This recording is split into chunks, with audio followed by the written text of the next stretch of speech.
Okay, so I found this article. I can't remember what I was trying to look up, but like I've heard frequently people be surprised when they learn what the real meaning behind the Pina Colada Song is. And I mean, with certain songs I can understand paying attention more to the melody or the vibe than the exact lyrics that you're singing along to. But that specific one is always one that confused me. Like, I don't know how you don't sing the lyrics and understand what you're saying. Like, it feels pretty straightforward. It's not really hidden in a bunch of metaphors or anything. Okay, but here's this article. We all know this song. It's classic. But did you know that, but do you know what the 1979 Rupert Holmes hit is actually about?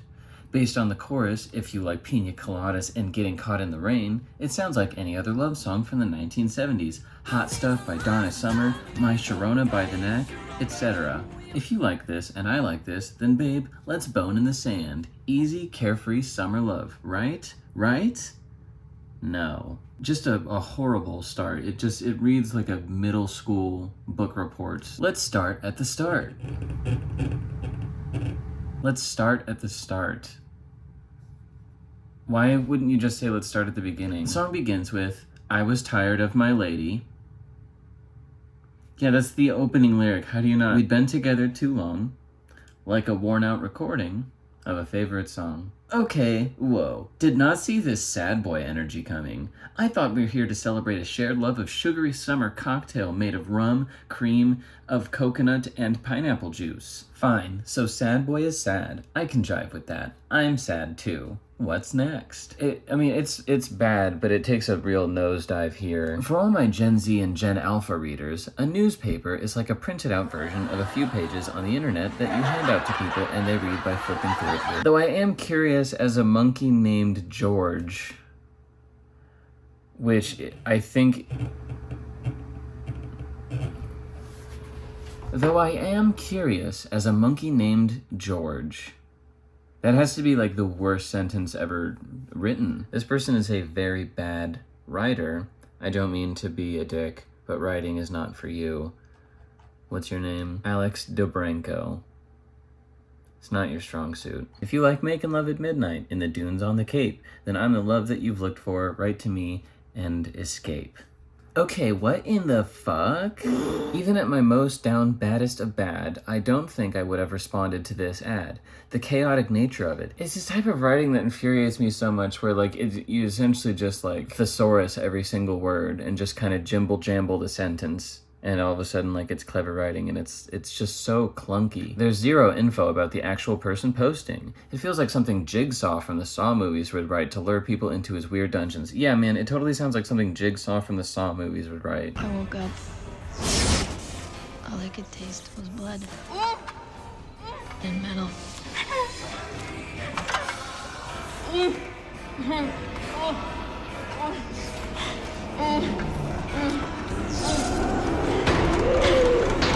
But wait, we haven't gotten to the best part. Do you enjoy making love at midnight in the dunes of the Cape? The specificity, the boldness. What if I love to do sex on the beach, but in the morning? Not interested. How about midnight sex, but in the water? Unfortunately, it's a no. That's fucking hilarious, Alex. That's fucking hilarious. It reads so much like a middle school book report because so much of these sentences feel like forced to hit a word count, or like they didn't even want to do this to begin with. Like, it feels like you're purposefully trying to misunderstand that they were just, the person writing the ad was giving an example.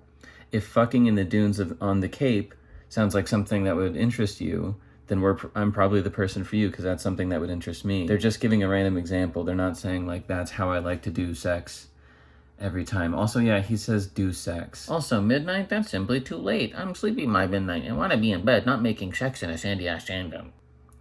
Sandy-ass sand dune. I hope that our sad boy... When I first read this, I was like, okay, it's cringe, but obviously this was written like 2014, 2015 maybe. No, it was written June of last year. And this grown man is using sad boy semi-unironically. I didn't think about my lady. I know that sounds kind of mean, but me and my old lady had fallen into the same old dull routine. Yes, it does sound kind of mean, you sick fuck.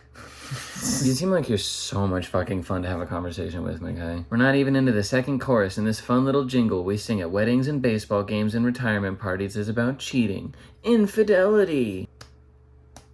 And then this section is labeled Sad Boy's Response. That's what he sections the second verse of the song. Sad Boy's Response. That's what the name of the song should have been. Sad Boy and his responses. Sweet mother, baby Jesus herself. What? Why do you write like a 12-year-old on Tumblr? It just drones on for. It's just picking apart every single little detail, and it's like, oh, that doesn't really make sense. And cut through all this red tape. What red tape? This isn't a neighborhood association struggling to get a water fountain built in the town square. Like, if you're a writer, supposedly you'd call yourself a writer because you write for this blog thing. You understand what a metaphor is, right? Whenever there's a metaphor used, you're like, what the that was how would that? I'd like to address the elephant in the room. Look, no hate to you, Alex. I mean, a little bit, but like honestly, sometimes I feel like I don't know what I'm doing, and like I'm I don't know, just making videos for myself, just sitting here talking to myself, and like it's just stupid as hell. But like, I don't know, this is a bit of a reality check for me, you know? I don't even know I don't really know who I'm talking to here, or why I'm making this. Kinda just felt like talking. I'm not a perfect person.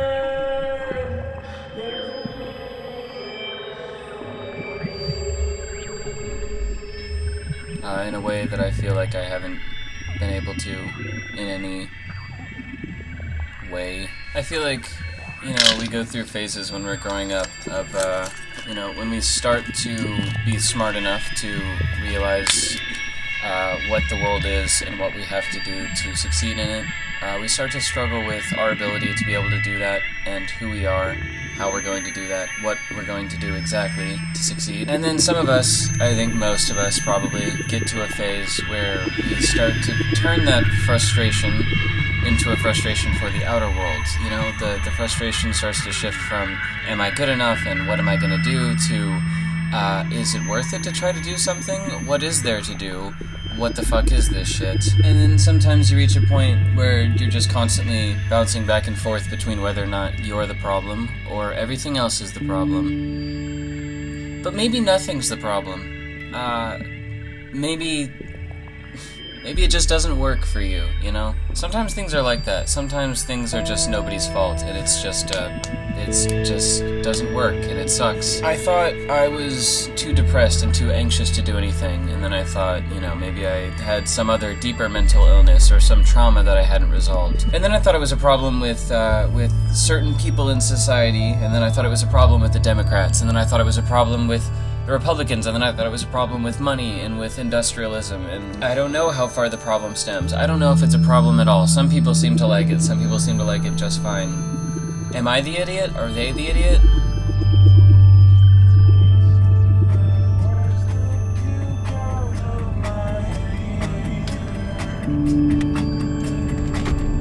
In 1.1 miles, turn left onto West Van Point Boulevard, frontage road. And I've been feeling lately like maybe I'm just broken. Maybe it's not anything I can fix. Maybe I just can't do it. Some things, when they come out, they just don't work. Like No Man's Sky, or Cyberpunk 77, or something else that's not a video game. Maybe I'm not broken. Maybe I am broken. I don't know. What I do know is that I can't do it.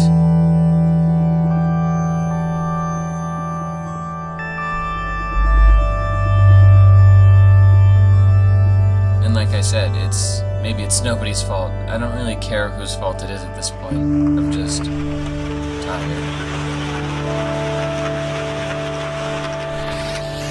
And I've been thinking that maybe I need to go. I don't know where, and I don't know to do what, and I don't know for how long. And I don't really know why, but I think I need to go. I don't know what going will do for me. what lessons it will impart, how it'll make me feel.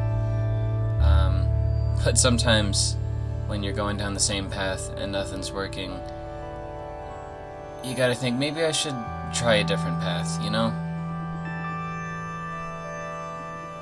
And then, when no paths seem to be working, and you seem to be hitting the exact same obstacles on every path, you can't help but think, am I the problem?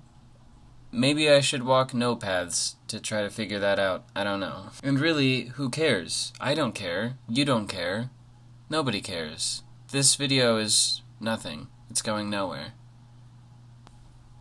I don't know. I don't want to downplay the fact that there are things to enjoy about life, no matter how much it sucks. There's always moments that make you feel like maybe it's worth it, or you're at least glad you were here to experience it.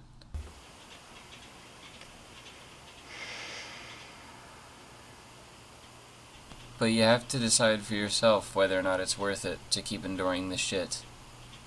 What are you enduring it for? That's up to you, you know? There's no objective.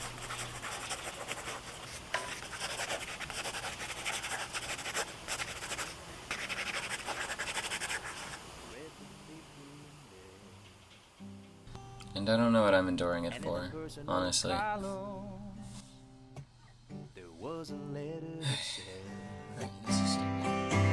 If you like Pina Coladas and getting caught in the rain, if you're not into yoga,